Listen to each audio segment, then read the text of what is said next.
Anime isekai ini dulunya pernah berada di tier teratas top anime isekai terbaik karena ceritanya yang menarik dan secara premis tidak umum bagi anime isekai lainnya.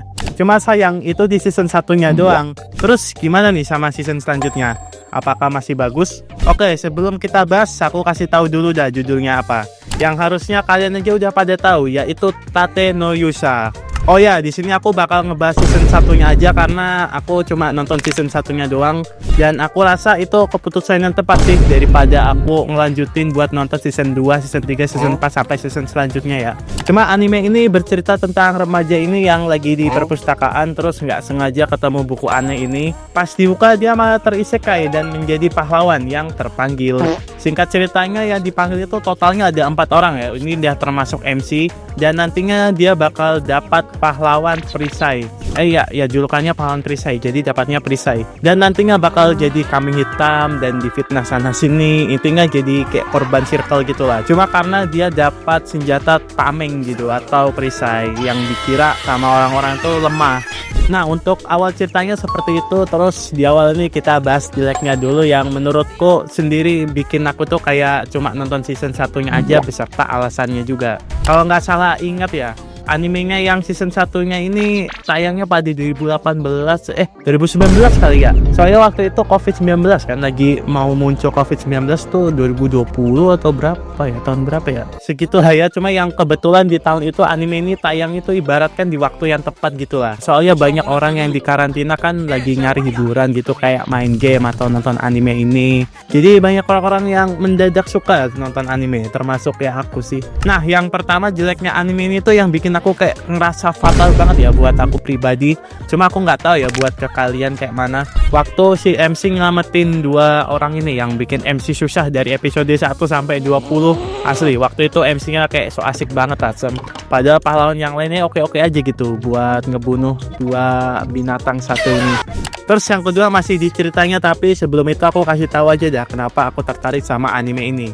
Karena di awal aku kira ceritanya ini bakal gelap lah, yang dimana MC ini bakal jadi mainannya autor gitulah.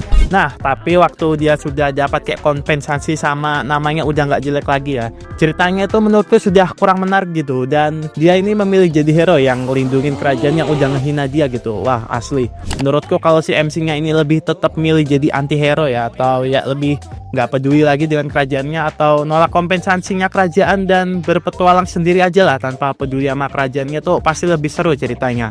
Nah, masih di season satunya dan aku hampir kelupaan nih buat ngebahasnya yang di episode akhir-akhir ceritanya ini ya. Aku ngerasa itu kayak kecepatan gitu. Nah, aku nggak tahu ya yang di manganya atau novelnya emang gitu atau ada yang dipangkas ya. Cuma tetap buat aku itu kayak alurnya tuh kayak cepet banget gitu. Nah, jadi kalau misalnya yang ini aku aja kayak salah gitu, bisa lah kayak revisi di bawah di kolom komentar ya. Apalagi ya yang di season satunya ini mungkin karakter pahlawan lainnya sih yang bener-bener kayak NPC doang. Sebenarnya nggak masalah sih, soalnya kan judul animenya itu kalau bahasa Indonesianya tuh pahlawan perisai, tapi kalau bisa tuh nggak terlalu jadi beban lah gitu. Nah, sama kekuatannya tuh jangan terlalu sama gitu nah sama yang lain. Contohnya tuh kayak MC yang perisainya tuh bisa berubah bentuk gitu nah, terus juga kekuatannya tuh bervariasi. Jadi walau nggak ada sorotan ya ke mereka untuk ceritanya, tapi setidaknya kekuatan mereka ini bikin sama menariknya lah kayak MC. Cuma ya udahlah, langsung aja kita di season 2-nya dimana aku sempat nonton lah sedikit. Yang bisa dibilang ini tuh aib bagi animenya sendiri karena banyak banget hal yang bisa digoreng di animenya. Kayak contohnya waktu di posternya itu ya, kalau nggak salah itu diperlihatkan kura-kura raksasa ini yang wah keren banget cuy gitu. Nah, kayak ekspektasi penontonnya itu langsung tinggi gitu, nah bakal lebih bagus grafiknya. Cuma waktu tayang ternyata pakai CGI itu wah anjir. Ya ada CGI males buat gua. Terus aku pernah lihat review lain juga, katanya season 2-nya ini banyak ceritanya yang dipotong gitulah. Aku nggak tahu juga karena aku nggak baca manganya atau novelnya juga sih. Terus sama yang terakhir nih di season 2-nya, aku pribadi ngerasa kalau season 2-nya nih malah makin banyak karakter barunya gitu loh, kayak pahlawan barunya, dan aku ngerasa 3 pahlawan lainnya di season 1 yang ini tuh kayak nggak ada perkembangan gitu. Nah, kayak gitu-gitu aja gitu, yang jadinya aku kayak males gitu lah buat nonton backsoundnya.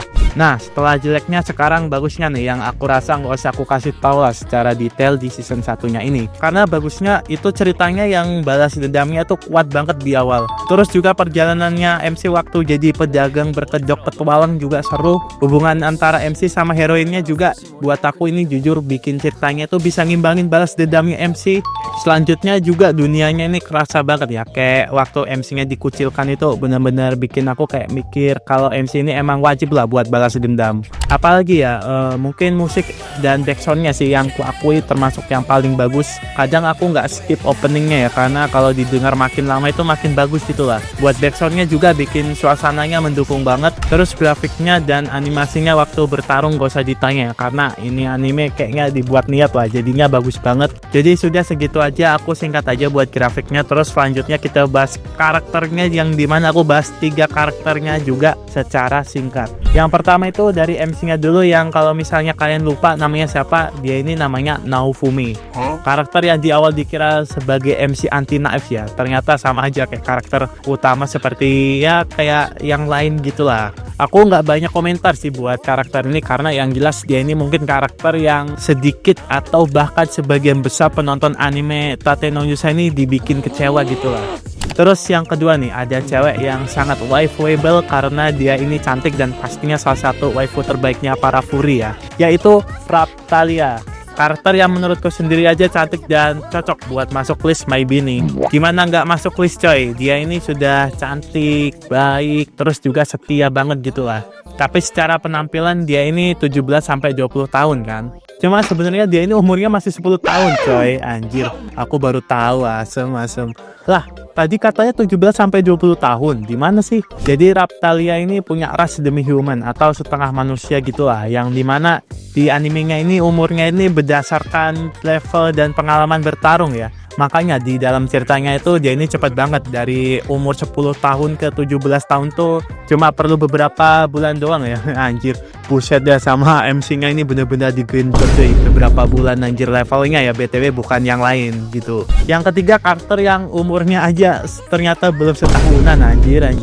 Jadi namanya itu Philo, anak kecil yang pernah dinaikin, maksudnya bukan ditunggangi sih. Ya pokoknya dia ini bisa berubah wujud gitu lah. Jadi ada 2 wujud. Yang pertama itu waktu jadi burung. Waktu wujud burungnya ini dia punya tugas buat narik kereta sama naikin Naofumi anjir. Tapi bisa aja dia jadi manusia buat ya palingan cuma buat makan doang atau enggak ya senang-senang gitulah. Terus buat konteks umurnya ini sama kayak Raptalia yang tadi ya, yang semakin tinggi levelnya semakin dewasa juga anjir. Jadi ya kita langsung aja buat ngerating, yang dimana aku kasih tahu lagi ya, di sini aku bakal ngerating buat season satunya aja, walau aku ngebahas juga ya sedikit untuk season 2 nya, cuma tetap untuk yang ini aku season satunya aja. Jadi buat ceritanya dimana di awal-awal udah bagus banget ya, cuma waktu di episode 20-an ke atas itu mulai error nih ceritanya, jadi cepet sama beberapa keputusan MC yang bikin aku kayak kurang suka, jadi aku kasih 8/10. Selanjutnya untuk karakternya, yang dimana aku akui ada plus minusnya, cuma tetap aku lebih ke plusnya, aku kasih 8/10. Untuk grafiknya langsung aja 9/10, animasinya waktu bertarung juga 9/10, dan terakhir musiknya sendiri sama backsoundnya 8/10. Jadi total anime ini dari aku adalah 8,4 dari 10. Jadi kesimpulannya, kalau anime ini sebenarnya layak ya buat ditonton, tapi ya buat aku pribadi anime ini bagus ceritanya di season satunya doang. Terus di season selanjutnya gimana nih? Ya begitulah ya, nggak sebagus season pertamanya, bukan berarti jelek. Jadi sekian dari aku, makasih buat kalian yang sudah nonton sampai menit berapanya aku lupa. Kalau boleh sih minimal, bukan minimal sini, terserah nih kalian mau subscribe apa enggak. Tapi kalau suka ya boleh lah di subscribe. Aku juga nggak maksa sih, cuma ya udahlah sih. Sampai situ aja dan dadah.